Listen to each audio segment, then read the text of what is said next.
આજ રોજ Gokul global university ખાતે નવા ચૂંટાયેલા સરપંચશ્રીઓ અને પંચાયતના સદસ્યશ્રીઓ માટે સન્માન સમારોહ અને પંચાયતી રાજ વિશે માહિતીપૂર્ણ સેમિનારનું આયોજન કરવામાં આવ્યું. ગામડાની વિકાસ યાત્રામાં સરપંચશ્રીઓ મહત્વપૂર્ણ ભૂમિકા ભજવે છે.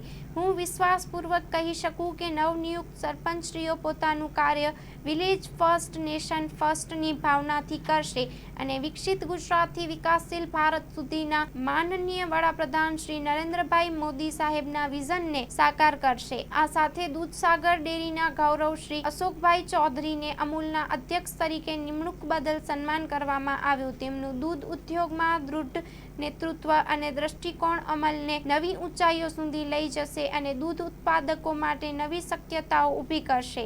આ પ્રસંગે શ્રી રમેશભાઈ સિંધવ, શ્રી લવિંગજી ઠાકોર, શ્રી નંદાજી ઠાકોર, શ્રી રણજીતસિંહ સોલંકી, જિલ્લા વિકાસ અધિકારી શ્રી, પ્રાંત અધિકારી શ્રી, જિલ્લા પંચાયત પ્રમુખ અને સદસ્યોની, નગરપાલિકાના પ્રમુખ શ્રી અને કોર્પોરેટર શ્રી, તાલુકા ભાજપ પ્રમુખ અને મહામંત્રી શ્રી, શહેર ભાજપ પ્રમુખ અને મહામંત્રી શ્રી, ચેરમેન એપીએમસી સિદ્ધપુર, દૂધસાગર ડેરીના ડાયરેક્ટરશ્રીઓ, પૂર્વ જિલ્લા પંચાયત પ્રમુખ, પૂર્વ ભાજપ પ્રમુખ, પૂર્વ જિલ્લાના હોદ્દેદારો, શહેર અને તાલુકાના આગેવાનો, જિલ્લા વહીવટી તંત્ર તેમજ કાર્યકર્તાઓ ઉપસ્થિત રહ્યા હતા.